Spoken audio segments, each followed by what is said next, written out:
Salut à tous, épisode 21B. Pourquoi 21B ? Parce qu'il est en parallèle du 21A que je vous ai proposé il y a quelques jours, avec beaucoup de classiques de début de saison comme ça, avant les classiques d'avant Paris-Nice et avant Tirreno. Et puis on terminera justement avec Tirreno, puisque je vous avais présenté Paris-Nice à l'épisode précédent. Alors allons-y, ça démarre toujours pour moi, enfin sauf quand je vais un peu en Espagne avant, ce qui est toujours sympathique, et puis aux Émirats aussi. Ça démarre évidemment avec Omloop, pour ce qui est des classiques à proprement parler. Donc, une équipe qui ressemble vraiment à ce qu'on aura plus tard, que ce soit sur peut-être le jeu GPE3, peut-être le Tour des Flandres, etc. Donc c'est vraiment une répétition un mois et demi avant de tout ça, un mois même pour la classique de l'E3, avec un leader.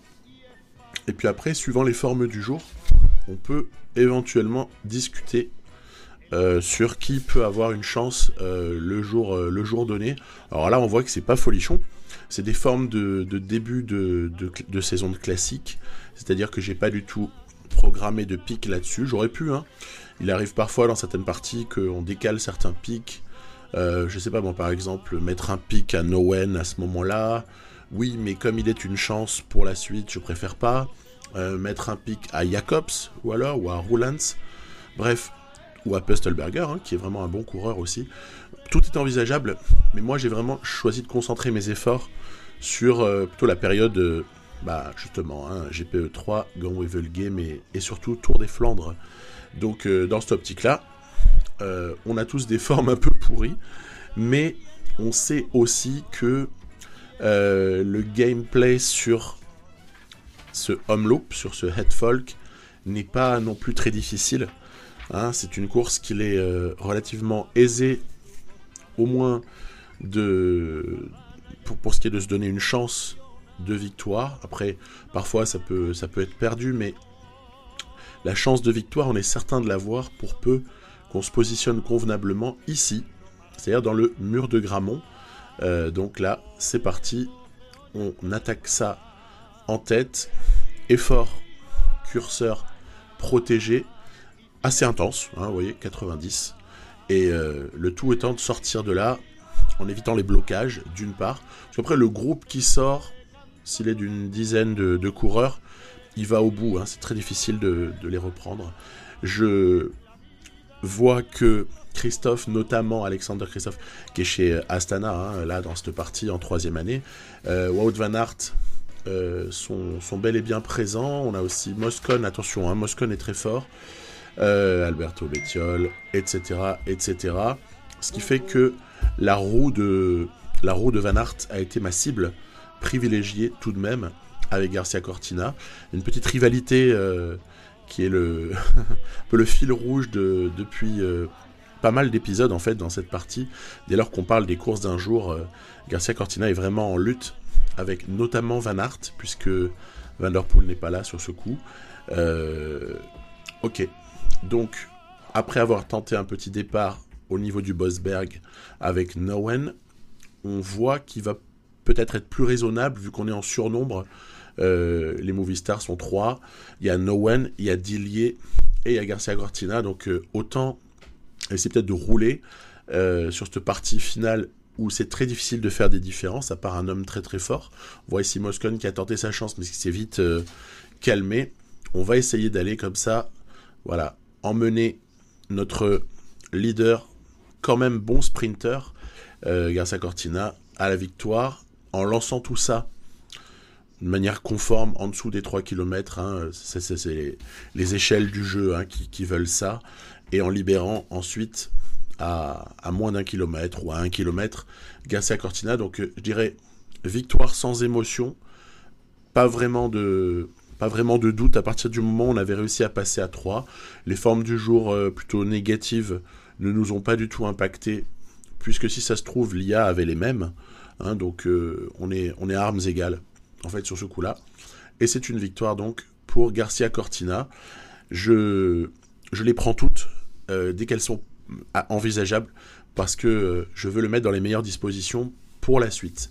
J'ai joué également la classique de l'Ardèche, donc Grand Prix de l'Ardèche, avec ici une équipe qui est différente, qui est orientée plus autour de Marc Hirschi. Alors là aussi, ce sont des formes de début de saison, donc on fait un petit peu comme on peut. Pour situer les choses, Higuita a un pic de forme qui est programmé pour le Pays Basque. Soler a un pic de forme qui, lui, est plutôt programmé pour la Catalogne. Et Hirschi, lui, a un pic de forme qui est plutôt programmé pour la fin du Pays Basque, mais surtout pour l'enchaînement Amstel, Flèche, Wallonne, Liège. Donc, à partir de là, on devine aisément que j'ai plutôt limite envie de jouer la carte de Bettencourt sur cette course, étant donné que Bettencourt est dans une forme étincelante.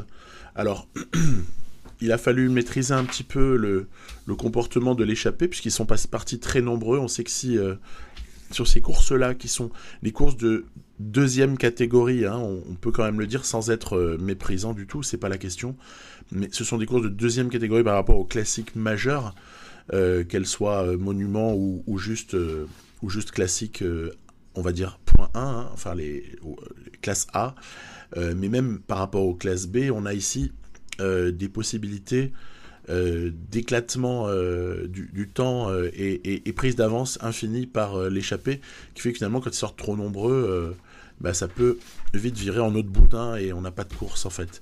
En l'occurrence, donc j'avais maîtrisé un petit peu dans les premiers 50 ou 60 km le fait que l'échappée ne prenne pas trop de champ, et ensuite on se retrouve avec un comité plus restreint, voilà. J'ai tenté ma chance ici avec Soler, mais on voit qu'en fait Mathieu Van Der Poel, donc chez Nippodelco, hein, ça aussi c'est le petit fil rouge de cette série d'épisodes avec Movistar que je propose ces temps-ci. Van Der Poel chez Nippodelco, aligné sur une classique en France, il n'y a rien de plus logique, et du coup il devient l'homme à abattre. Donc là, on va voir, mais il y a regroupement. Je tente ma chance en dernière instance avec Bettencourt, j'essaie de lancer de loin, mais force reste au mutant de l'espace, hein. Van Der Poel est vraiment bien au-dessus.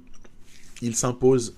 Il y a également Hugo Hofstetter qui vient comme ça s'intercaler, et Bettencourt doit se contenter d'une 3e place, ce qui n'est pas dégoûtant, hein. Ce qui n'est pas dégoûtant, mais c'est un peu décevant à la base avec le plus 5, quand t'as Van Der Poel en face. Quand même, ça relativise. Le lendemain de ces deux classiques que je viens de vous montrer, c'est Kuurne-Bruxelles-Kuurne. Alors ça, j'ai envie de le jouer. Toujours pareil, avec les pronostics de forme qui sont relativement négatifs, hein, mais bon, ça n'empêche pas d'avoir envie d'appliquer une tactique. Attention, pareil, je roule. Tentation pour l'échapper de prendre beaucoup de champs si je ne le fais pas. Donc je mets quelques hommes à rouler dès le départ. Et comme ça, on maintient un écart raisonnable. Ici, c'est essentiellement un jeu de sprint, pour peu qu'on arrive comme ça à maintenir un écart raisonnable avec l'échappée. Si on laisse partir, c'est mort. L'IA a des chances de laisser partir. En revanche, si on maintient 2-3 minutes, après on aura de l'aide. Tiens, ici c'est un passage au vieux Quarmont. Ça nous prépare, ça nous fait un peu saliver avant les semaines qui suivent. Voilà. Donc maintenir un écart raisonnable, sachant qu'après les autres équipes collaboreront si on est à une distance correcte de tout ça. Alors il y a des gens qui se font avoir dans des cassures, puisque ce milieu de Kuurne-Bruxelles-Kuurne est assez propice en vérité à ce que des cassures se produisent. On passe dans quelques monts que nous connaissons très bien et que nous retrouverons un peu plus tard dans la saison. Hein. C'est aussi, pour moi, tout ce qui fait le sel de Bruxelles-Kuurne, alors qu'elle n'est que 1.HC, mais en vérité, j'essaye très souvent de la jouer parce qu'elle fait partie pour moi. Voilà, t'as Omloop, t'as Kuurne. Après, il faut quand même jouer les 3 jours de Bruges-la-Panne, qui d'ailleurs ont un peu une ressemblance, même si là, il y avait des difficultés centrales qui étaient plus évidentes. Allez, on lance vers la toute fin. On lance et c'est très serré, très très serré. Ouh là là là là, qui est-ce qui va l'emporter? C'est Garcia Cortina qui s'impose, mais vraiment de pas grand chose. Ça aurait été très très serré. Voilà, donc on retrouvera tout ce petit monde-là, épisode suivant. Quand je veux dire ce monde-là, ouais, donc cette équipe-là, dans l'épisode suivant, puisqu'on y jouera notamment les 3 jours de Bruges-la-Panne avant de jouer le GPE 3. Voilà. Une victoire en tout cas, un petit doublé Omloop Kurn qui ne fait pas de mal en début de saison. Dans le même temps, donc le même jour, hein, on est toujours sur... Oui, alors il faut faire de la corde raide au niveau de la planif parce que on a comme ça besoin de 7 inscrits, que ce soit par exemple là à Kurn le dimanche, mais aussi sur le Grand Prix de la Drôme et également non Faune-Ardèche, excusez-moi, mais exactement, mais aussi sur le UAE qui est en train de se terminer. Donc à partir de là, ça veut dire que potentiellement il y a 21 coureurs qui sont qui sont à pied d'œuvre, quoi. Et donc au niveau de la planif, pour peu que vous ayez des coureurs que vous voulez reposer pile cette semaine-là, ça veut dire qu'en fait, il faut limite en avoir 28, quoi. Et c'est aussi ce qui explique que, à l'épisode précédent, je vous avais dit, j'avais des contraintes un peu de blessures et d'inscription. J'avais dû n'inscrire que 6 coureurs sur le Tour des Émirats. Et ben c'est pour ça, en fait. Voilà, donc là, on se retrouve avec une config en plus qui est un peu délicate, puisque les formes sont ce qu'elles sont, mais on a été obligé de beaucoup rouler pour maintenir l'écart. Donc j'ai quand même consommé du monde un peu trop tôt, entre guillemets. J'ai dû maintenir un peu l'écart, toujours pour ce phénomène de l'échappée qui prendrait 17 minutes, et puis la course elle est terminée. Du coup, on fait travailler les gars, après on relâche, et on fait notre petit train, en fait. On est un peu obligé, vous voyez, j'élimine les gars quand ils ont tout donné les uns après les autres. Petit enchaînement de difficultés fort sympathique sur la fin de cette classique, très très très agréable à jouer. Grosse échappée, c'est toujours ça qui est dangereux en fait. Mais donc ici on a été vigilant, donc ça va, on s'est pas fait piéger. Puis on va surtout ensuite faire jouer l'Armada, parce qu'il faut dire que si je joue pour Hirschi ce jour-là, on a quand même l'aide très très très précieuse vu les notes de quelqu'un comme Higuita ou de quelqu'un comme Solaire. Donc on est bien armé, on est même surarmé par rapport à d'autres équipes. Pour autant, quand même être vigilant et ne pas se faire surprendre, parce que on sait la propension que peuvent avoir certains sprinters sur ce genre de profil à tenir quand même le coup et à finalement nous faire mal à la fin et nous crucifier. Donc c'est pour ça que je reste assez vigilant, que je maintiens également un gros rythme, parce que je veux essayer d'en éliminer toute une partie, et ou alors au moins essayer de réduire leur barre pour qu'ils n'aient peut-être plus la force de sprinter comme ils l'auraient fait, ou plus la force de suivre une attaque dans la toute dernière difficulté. On va l'apercevoir ici. Il reste encore une petite bosse avant la descente et le replat vers l'arrivée. Voilà, c'est ici qu'on a une possibilité d'attaque stratégique, voilà, avec Marc Hirschi qui va partir, mais regardez, c'est quand même dangereux parce que ça peut revenir très facilement. La preuve, deuxième Laporte, hein, et il n'était pas bien loin, donc il fallait pas non plus croire qu'on était tant au-dessus que cela. On notera aussi la 5e place pour Quentin Paché, 7e Bévin, etc., etc. Donc du travail, j'allais dire, correct, sans plus. On donne le moral à Hirschi et on attaque les Strade Bianche quelques jours plus tard. Même une semaine, enfin 6 jours pour être précis. Strade Bianche sur lesquels j'emmène mon équipe de Classic Man. Ça, c'est sans discussion. On est passé à 0 de forme du jour prévisionnelle pour tout le monde, c'est déjà pas mal. La petite déception, quand on voit la liste des favoris, c'est de constater que, évidemment, comme trop souvent, la De Koning Quick-Step, la Lotto Soudal et la Jumbo Visma, par exemple, n'ont envoyé personne. Ça, c'est vraiment regrettable. Souvent, j'ai remarqué ça, c'est quand vous enchaînez les parties, quand vous enchaînez les carrières faites plus d'1 an, ce qui est quand même le but. On a en deuxième année, en tout cas malheureusement souvent, ces 3 équipes qui sont pas forcément présentes. Il n'y a pas qu'elles, hein, mais c'est pour par exemple donner un exemple.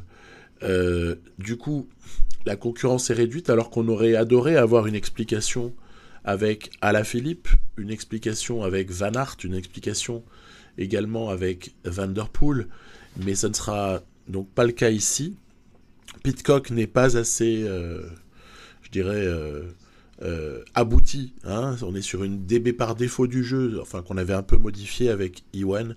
Je le remercie à la sortie du jeu, mais nous on n'avait pas modifié les notes, on avait juste modifié le nom de certains coureurs, puisque la licence, le jeu ne l'avait pas, et également le nom de certaines courses, mais on n'avait pas modifié les notes. Et puis Thomas Pidcock, au mois de juin dernier, qui est-ce qui pouvait prévoir ce qu'il allait devenir, même si on connaissait ce nom, on savait qu'il y avait peut-être là un coureur intéressant, mais de penser qu'il puisse rivaliser dès sa première année sur route de cette façon-là, bon, c'était quand même pas évident. Du coup, voilà, on est amputé de certaines valeurs sûres que nous connaissons sur les Strade Bianche, notamment que nous avons vu en 2021, où la course était sublime. Néanmoins, on va faire avec ce qu'il y a. L'adversité se nomme Lutsenko. Astana est bien présent, heureusement.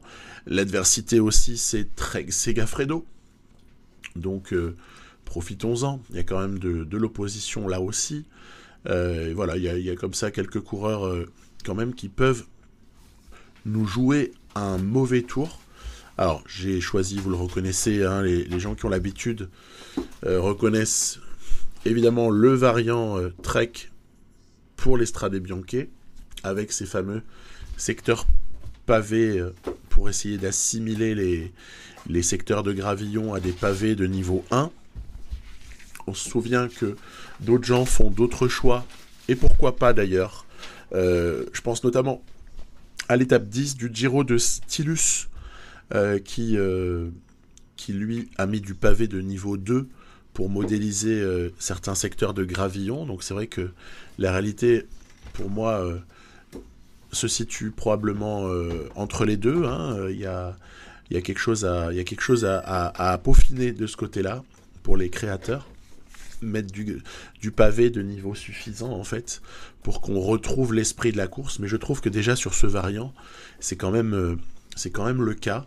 Il y a des attaques potentiellement un peu lointaines qui peuvent aboutir, ou en tout cas qui peuvent aboutir à des créations de groupes qui vont très très loin. Après, attention quand même à ne pas partir de trop loin. Allez, on arrive dans le Money Time. Ici, vous voyez, j'avais envoyé Sylvain Dillier à l'avant, et puis on avait essayé comme ça de voir s'il ne pouvait pas s'associer à d'autres. Ce sera délicat. Il va être repris parce qu'il y a encore des équipiers qui roulent pour leur leader. Au passage, pour avoir joué là au moment où je parle, j'ai pas mal avancé la saison. Je vais pouvoir vous proposer encore 2 épisodes après celui-ci avec Movistar. Je trouve tout de même que le jeu est à féliciter sur un point.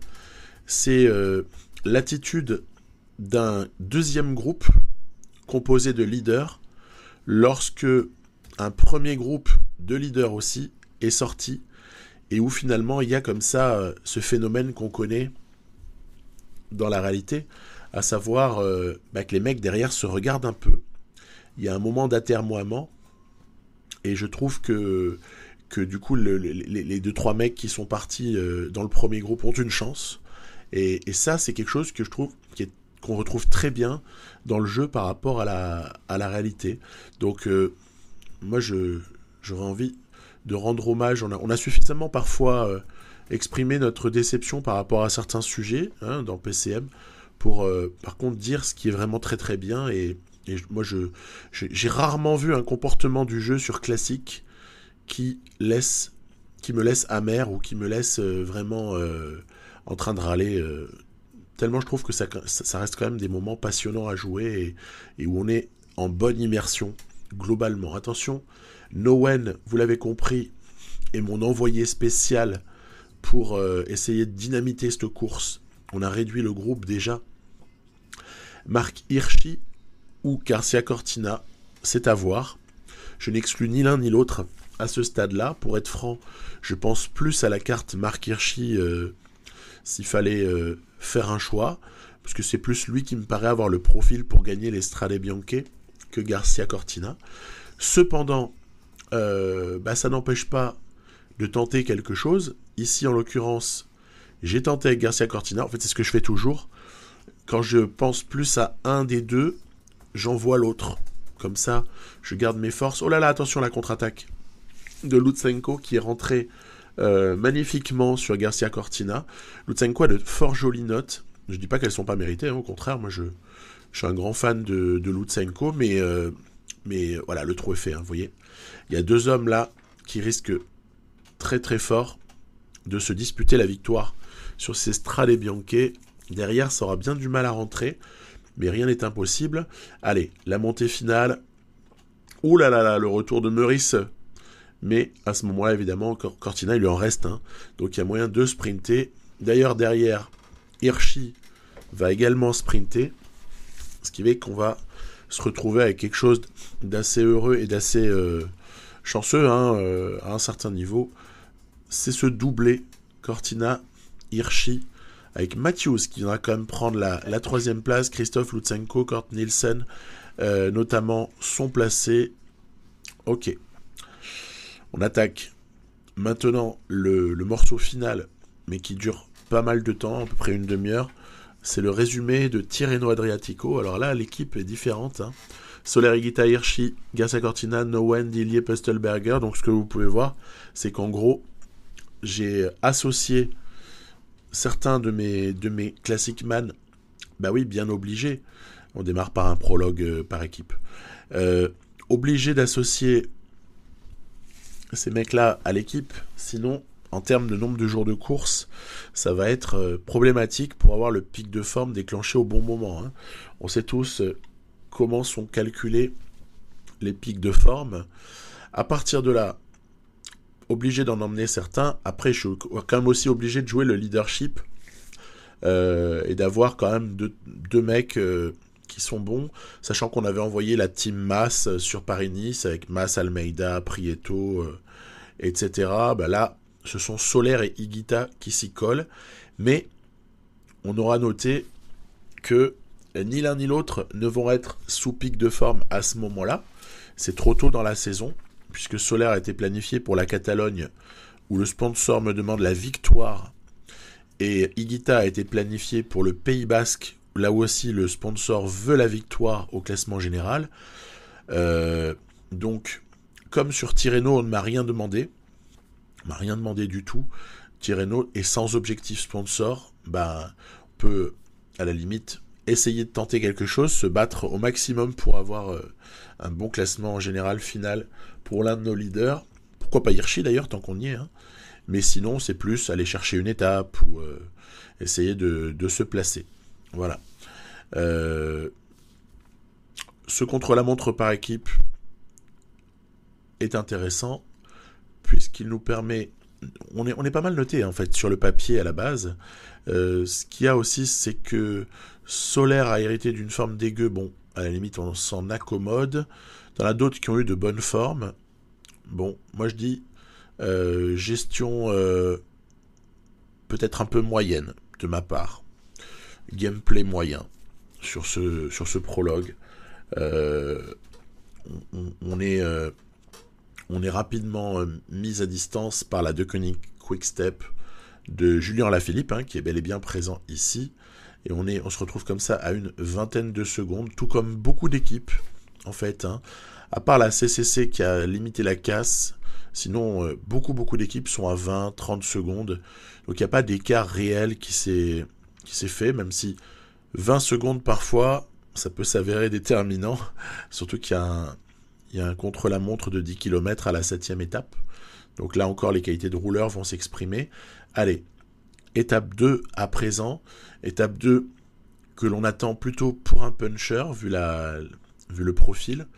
Jean Alaphilippe, peut-être en tout premier lieu. On signalera la présence, on l'a entreaperçu Donc, outre Alaphilippe, chez les deux Koenig Quick-Step, on a leur sprinter Sam Bennett. On a également Remco Evenepoel. Remco peut être concerné par le général. On verra bien. En tout cas, il est placé au même titre qu'Alaphilippe. Et puis cette étape-là ne me paraît pas devoir échouer dans l'escarcelle d'un sprinter. Celle-là, elle est pour un puncher et à mon avis pour un top puncher. Elle sera bien difficile en tout cas à prendre. Vous voyez, les sprinters, il y en a quelques-uns pourtant. Hein. Caleb Ewan, qui est chez Bora dans la partie, alors que c'est Philipsen qui a pris sa place chez Lotto Soudal. Moi j'aime bien d'ailleurs ce petit transfert. Voilà. Donc, on arrive un peu dans les difficultés de l'étape, mais sans non plus avoir l'impression de jouer l'étape la plus difficile de tous les temps. Hein. C'est pour tout à l'heure les étapes difficiles, c'est les étapes 4, 5, 6, là, elles vont être bien plus délicates à négocier. Allez, on continue. Le peloton n'a pas subi il n'a pas été réduit, ce peloton. Et, à part un mec qui a crevé, là, par ça, il n'y a pas grand-chose à signaler. Montée finale, je joue l'équipe. On fait le petit train. On va essayer de faire travailler les gens les uns après les autres.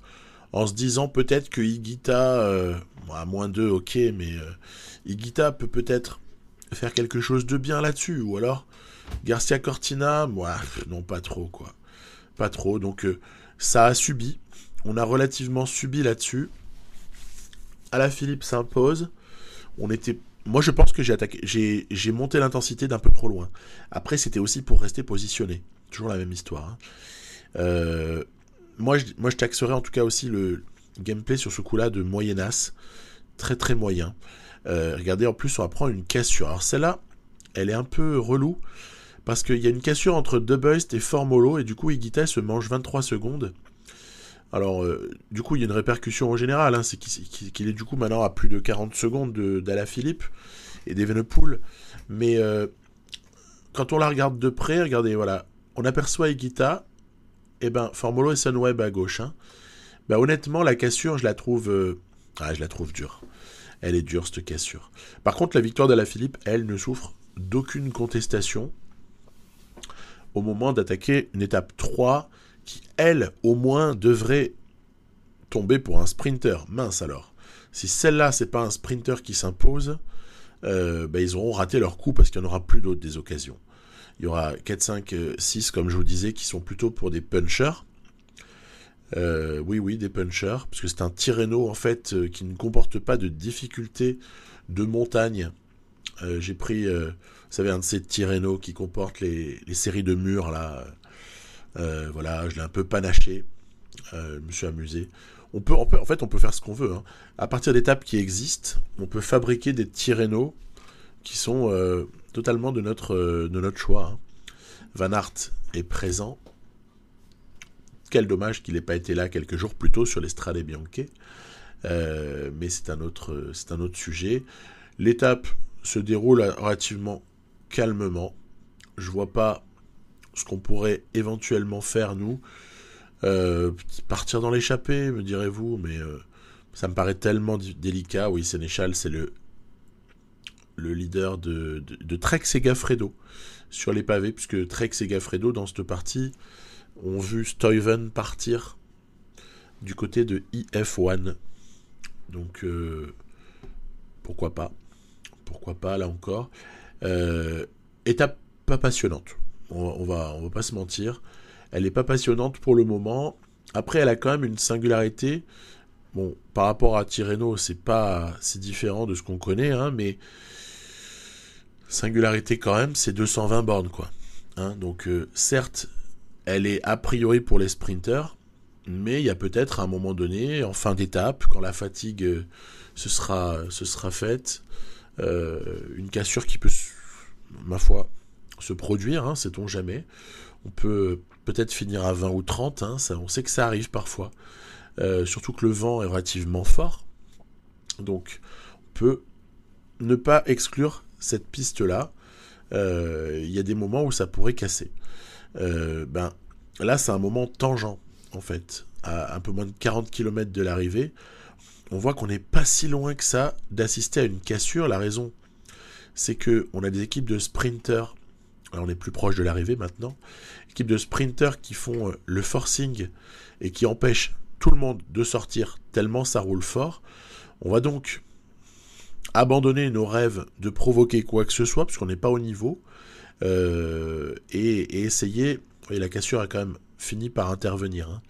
On va quand même préparer notre sprint. Alors là, du coup, l'avantage, c'est que j'ai un train, le train Nowen Hirschi Garcia Cortina en l'occurrence, pour essayer de me mêler à la victoire, qui ne sera pas pour nous, qui sera même pas pour un sprinter, ce sera pour Julien Alaphilippe, qui semble décidément invincible sur ce début de Tirreno, puisque son équipe a remporté le prologue et lui a gagné les 2 étapes suivantes. Donc plus que jamais, Alaphilippe leader, avec quelques personnes qui perdent comme ça du temps. On les avait arrivés sur la fin. On a aperçu Van Aert.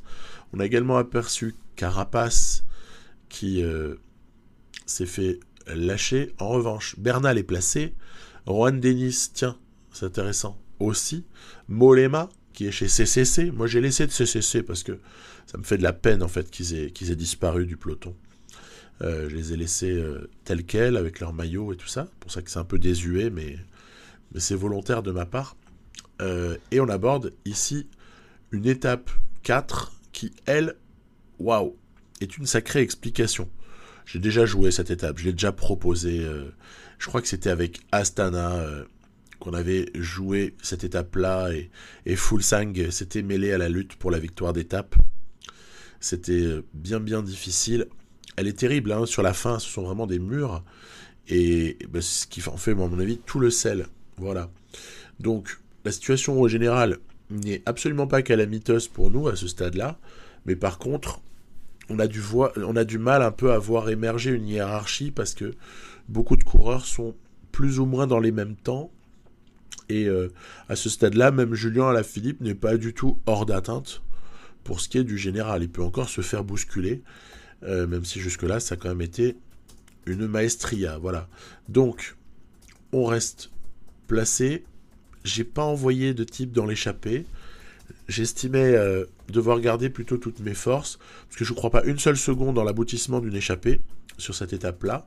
Je crois plutôt que ça va se réduire, les coureurs vont être éliminés les uns après les autres, et notamment les équipiers, et donc il ne sert à rien d'aller en perdre un, et perdre son travail de protection en l'envoyant trop à l'avant pour aller chasser rien du tout en vérité.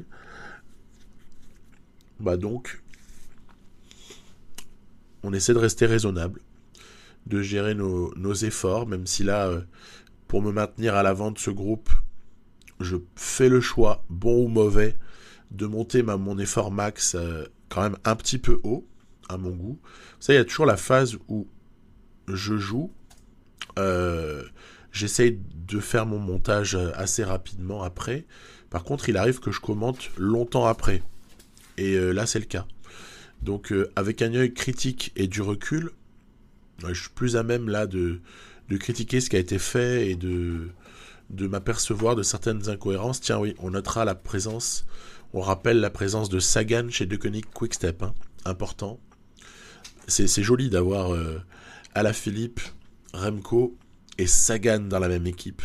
Je trouve que ça claque, en fait. Et d'ailleurs, IRL, vous avez entendu comme moi récemment les rumeurs de transfert, on va dire, c'est pas des transferts, on n'est pas au football, de signature de Sagan pour la saison prochaine du côté de Deceuninck Quick-Step. En tout cas, certains en ont rêvé, mais le jeu l'a fait, et en l'occurrence, c'est bien joli sur le papier, puis c'est pas mal en course, puis on verra dans les prochaines semaines que ça peut aussi s'avérer payant. Hirschi Garcia Cortina, est-ce qu'on croit en la possibilité d'une victoire de Garcia Cortina à -1 sur cette étape-là? Honnêtement, j'y crois très peu, quoi. J'y crois très peu. J'ai l'impression qu'il faut mieux que je protège Marc Hirschi, que je maintienne une chance pour Higuita. Vous voyez, on a fait un peu les choix. Solaire, pour moi, est éliminé par rapport à Higuita, c'est une moins bonne carte à jouer. Donc, tendance à penser en tout cas que pour le classement général, c'est vraiment Hirschi et Higuita qui doivent être, on va dire, préservés. Allez, on est dans l'avant-dernière difficulté. Attention, départ de Lutsenko, vigilance de Simon Yates, de Remco Evenepoel également. On peut sortir, essayer de rattraper Lutsenko. Ce serait peut-être pas une si mauvaise idée. J'embarque Solaire dans la roue. Tant qu'à faire, il pourrait m'être utile. Voilà, notamment pour ce qui est de faire la descente. Hirschi stoppe son effort. On va voir si on peut donner un peu de champ à ces hommes-là. Attention, hein, il y a Yates avec. Hein. Donc, ne pas se faire avoir. Il y a une petite cassure, en fait, qui s'est opérée. Le groupe de devant, avec Higuita, Soler, Yates, Lutsenko, a peut-être une vraie chance. Derrière, ils sont obligés de sacrifier Evenepoel pour rouler à blinde pour le compte d'Alaphilippe, essayer de rentrer sur les hommes, les 4 hommes de devant.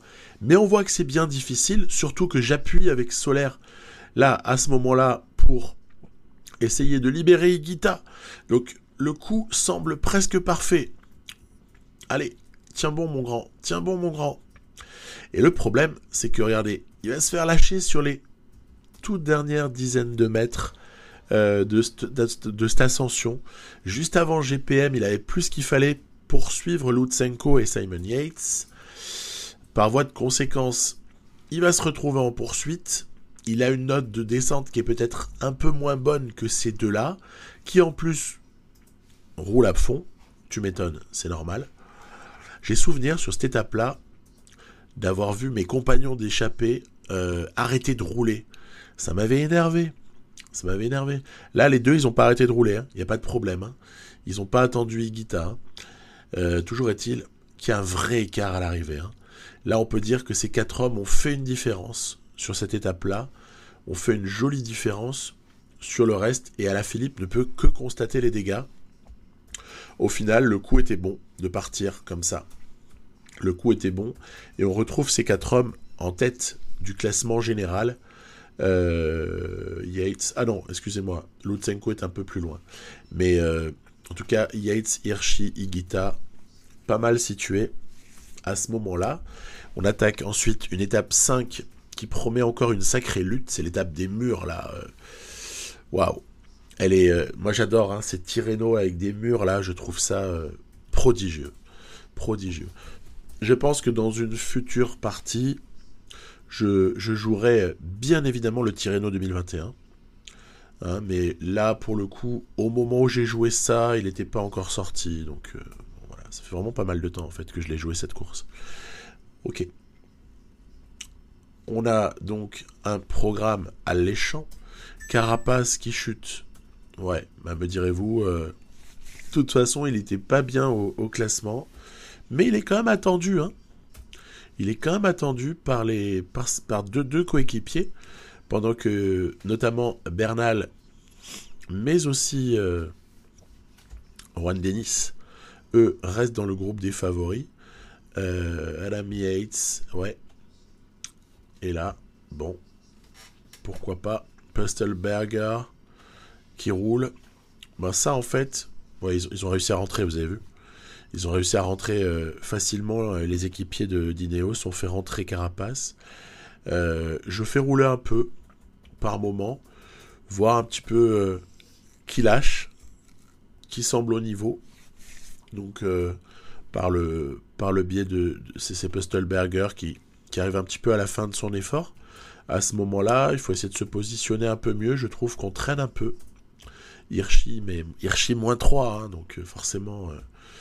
on a peut-être compris que ce jour-là, ben, ce sera plus la carte Higuita que la carte Hirschi. Hein. Tu te manges un moins 3. Hélas, sur ce type d'étape, sur du plat, il n'y a pas de problème. Mais alors, par contre, sur ce type d'étape, ça risque de se payer, mais grave. Hein.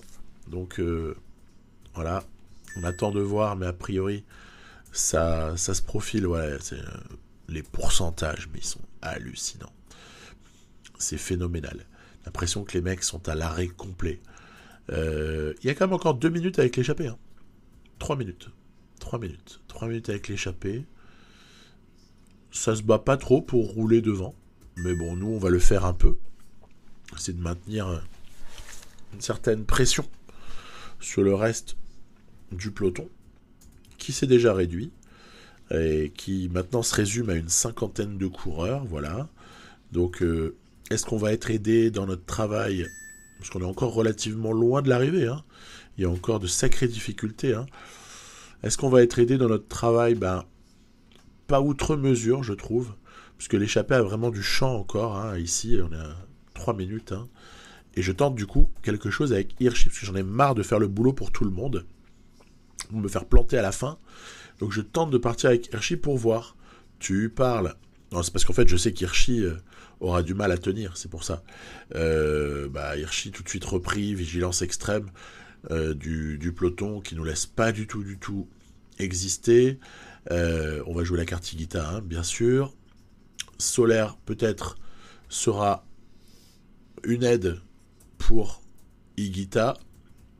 Garcia Cortina, le pauvre, n'a pas pu grand-chose sur cette étape qui était bien trop difficile pour lui. On n'est plus qu'avec une grosse vingtaine de coureurs, vous voyez, alors que 2 difficultés encore s'annoncent.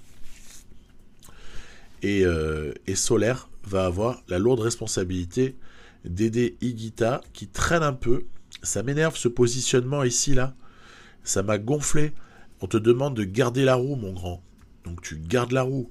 Tu arrêtes de traîner derrière. Donc il y avait eu un blocage, hein, très certainement. Le Money Time avec une descente. Allez, il faudrait qu'Higuita revienne là. Allez, il est en train de revenir dans la roue de Solaire. Attention à Simon Yates. Vigilance. Alaphilippe en embuscade. Mollema placé. On va donc essayer de durcir considérablement à l'aide de Marc Solaire, qui n'a aucune ambition au général là. On va essayer d'emmener Higuita de la meilleure des manières. Il reste pas grand chose. On va essayer peut-être de faire une première différence. Martinez, Yates sont là et Yates aura la capacité de sauter tout le monde sur la toute fin. Ce qui fait qu'Higuita doit se contenter, après un immense travail pourtant de l'équipe, se contenter d'une 2e place. Alors vous voyez par exemple, c'est amusant parce que autant je m'étais mangé 23 secondes à l'étape 2 avec Higuita sur pas grand chose, hein. Autant là, tout le monde dans le même temps. Avouez qu'il y a quand même une certaine amertume quand on constate ça. On se dit que 20 secondes, c'est pas grand chose. Dans le jeu, ça se joue à un lancer de dés, hein, et du coup, par contre, ça se mange au classement, parce que Higuita, du coup, est quand même à 38 secondes de Simon Yates, au moment d'aborder l'étape 6. Étape 6, donc, en fait, c'est elle que j'ai rajoutée. J'ai remplacé une étape 6 un peu lambda pour sprinter par cette étape 6 là, parce que j'étais encore un peu traumatisé de la facilité avec laquelle on peut gagner l'étape 6 en échappée avec un type qui a suffisamment de retard sur Tirreno, à partir du moment où elle est plate et où les leaders se neutralisent et laissent partir comme ça une échappée très loin, et du coup la victoire me semble un peu trop facile à aller chercher. Du coup je me suis dit, si je mets une étape difficile, déjà ce sera plus intéressant, et en plus ça évitera que les leaders se la coulent douce. Ils seront entre guillemets obligés de lutter les uns avec les autres. Voilà donc un peu mon idée sur ce coup-là. Ensuite, que dire? C'est l'enchaînement dingue, hein. On aura quand même une arrivée après une descente, hein. Mais alors bonjour, ce qu'il y aura eu avant, c'est quand même un peu stratosphérique. Enchaînement de murs. Essayer d'exister dans l'échappée, puisque maintenant que Hirschi possède du retard au général, il a été opportun de le placer dans l'échappée. Donc en gros, si cette échappée a du champ, on pourra en profiter nous, mais à la pédale, hein. En revanche, si il y a vraiment une lutte, comme je le pressens, à ce moment-là, Hirschi pourra peut-être servir de point d'appui à Higuita Donc toujours intéressant de positionner quelqu'un à l'avant. C'est toujours une possibilité stratégique de plus. L'échappée ne prend pas de temps. Hein. Hirschi semble quand même présenter une... En fait, je l'ai envoyé devant parce qu'il était 20e. Je me suis dit, allez, 20e, 5,50, ça va quoi. Je l'avais relevé en fait à l'étape d'avant, hein, avec ce -3. Et puis, je me dis du coup, peut-être que ça pouvait permettre à l'échappée quand même de prendre du temps. Mais on voit que non, tout ça est maintenu. L'écart est maintenu par le peloton de manière... correct, et du coup on sent bien ce qui va se passer, à savoir que bien plus tard on va se faire reprendre, d'ailleurs peut-être dans pas longtemps on va se faire reprendre à 50 bornes de l'arrivée là, les types dans l'échappée en plus, parce que c'est très difficile, hein, risquent de canner qui est-ce qui a en fait la stature là pour tenir, j'allais dire Vendramé peut-être. Mais même Gilbert, le pauvre, c'est un Gilbert au bout de 2 ans de partie, donc il a perdu beaucoup de notes. Donc qui est-ce qui peut vraiment aider Hirschi dans cette échappée-là? Je trouve pas énormément, du coup je me mets à rouler, tant pis, en se disant que les descentes permettent à Marc Hirschi de reprendre quand même de la force. Et puis Higuita derrière, calé. Le groupe de favoris s'est quand même considérablement réduit, vous avez vu ça? 18 hommes, c'est pas beaucoup, 19. Qui est-ce qui va rouler maintenant? Ça qui peut être intéressant par contre. Maintenant qu'il n'y a plus énormément de gens pour rouler, est-ce que ce serait pas le moment où Hirschi pourrait prendre du champ? Toujours est-il que là, à l'avant, certains ont choisi d'essayer de s'isoler, enfin surtout un coureur, voilà, qu'on aperçoit juste devant, je me souviens plus qui c'est, mais il va être repris, vous inquiétez pas. Il va être repris. Et d'ailleurs, je vais aider à reprendre tout ça, parce que ça commence à me gaver, en fait, de rien pouvoir faire, d'avoir l'impression d'être ligoté, je suis menotté stratégiquement, je n'ai aucune vraie possibilité, l'échappée ne fonctionne pas. Dès lors qu'on essaye de faire des différences, on se fait croquer par... Alaphilippe au début, et puis Simon Yates et Lutsenko là sur l'étape précédente, enfin qui avait précédé. Donc c'est assez frustrant en vérité. Du coup, on a rabattu Hirschi au soutien de Higuita. On a sacrifié Ion Garcia Cortina pour essayer de faire une petite différence sur l'avant-dernière difficulté du jour. Et on essaye de voir si devant Soler ensuite ne pourrait pas faire le reste du boulot pour encore écrémer ce groupe et poser des soucis aux frères Yates notamment, mais pas que. On s'aperçoit que non, ils sont fringants, et ils accusent pas le coup du tout. Alors il y a quand même la toute dernière, elle est dure celle-là, elle est très dure, il y a beaucoup de pourcentage sur la deuxième partie, là vous voyez le rouge final avant le GPM. Donc on essaie de partir bien sûr. Allez, attaque d'Higuita, c'est now or never comme dirait l'autre, hein. Donc il n'y avait pas de GPM, autant pour moi. Attends, le sommet, j'aurais dû parler du sommet. 15 secondes, 16 secondes, allez. Le problème c'est qu'il se trouve y avoir encore un Sagan pour rouler, mon Dieu. Sagan pour rouler au profit d'Alaphilippe, quelle tristesse. Et puis après du coup, frère Yates qui se dévoue pour Simon. Ouais, d'accord, ok. On a compris, il y aura donc pas de possibilité, les équipes jouent bien leur jeu. Présence quand même, Bernal, Denis, solide, hein, solide présence Ineos quand même dans ce groupe. Il y a même un troisième là, donc c'est pas mal du tout. En plus, ça part dans notre dos, c'est Evenepoel et Simon Yates qui partent. Victoire a priori promise à Simon Yates, ce qui sera le cas. Alaphilippe a sprinté, Higuita prend la 3e place. Bref, il n'y aura pas d'issue favorable, hein, sur ce Tirreno, on a bien compris. On a eu beau faire tout ce qu'on voulait, c'est pas la peine. Van Aert qui se retrouve avec son futur copain Cortina pour arriver très longtemps après. futurs copains par rapport aux classiques qui vont suivre, hein, vous en doutez. Hein. La lutte va commencer à Milan-San Remo et puis elle va durer un peu tout le temps. Hein. Ce sera le fil rouge encore une fois. Deuxième place à ce stade-là de Higuita au général. Attention, c'est pas fini. Il y a un contre-la-montre.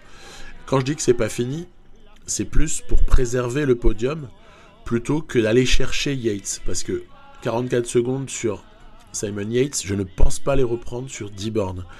En revanche, perdre du temps, ça c'est possible. Bon, on va rouler. Toujours est-il, on va essayer de le faire à fond, hein, ce CLM, même si traditionnellement il ne me réussit pas souvent. Garcia Cortina, bon, on n'a pas vraiment d'ambition non plus, mais je l'ai quand même fait rouler. Hirschi, c'est pareil, bon, il y a 75 parce qu'il n'y a pas grand chose à espérer. Solaire, c'est dommage, il hérite d'une forme négative, alors que, à la limite, lui aurait pu viser un top 10, top 15 sur l'étape. Bon, ok, on a compris. Donc on ne gagnera pas l'étape avec ces 6 premiers hommes. Allez, Higuita, moment de... Le verdict, oh là là là là, oh la forme du jour. Pouah. Le mec se tape un vilain -3 sur le contre-la-montre final. Alors le vilain -3, il oblige à regarder derrière en fait. Hein. Et on se dit, ça se trouve, on va se faire éjecter du podium. Hein. Il y a... En plus, l'IA, elle roule tellement à bloc, elle est tellement performante sur ce CLM là, que j'ai toutes les peurs du monde.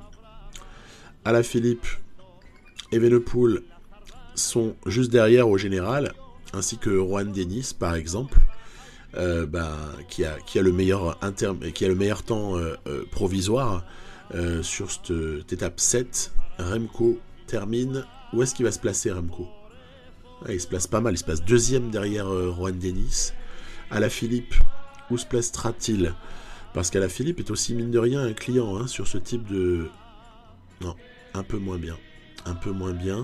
Higuita, qu'est-ce qu'il va nous faire Higuita? Il avait déjà perdu pas mal de temps à l'intermédiaire. Il va perdre 1 minute. Oh là là, c'est le drame. C'est le drame total. Donc, ça sent mauvais. Tiens, le petit Javier Ferrez là, de la Groupama FDJ, monstrueux. Il doit avoir +8, lui, de forme du jour. Et le verdict est sans appel. 5e. Higuita, finalement, sur ce Tirreno. Donc, il n'y avait pas de pression d'objectif. Mais qu'est-ce que ça aurait été difficile et qu'est-ce que je me suis senti impuissant à pouvoir influer sur quoi que ce soit. En vérité, à aucun moment j'ai pu prendre le contrôle de quoi que ce soit. C'était difficile, mais c'est aussi intéressant de vivre ces situations-là. Souvent sur Tirreno d'ailleurs. Hein. Allez, à plus. Prochain épisode dans pas longtemps du tout. Bye bye.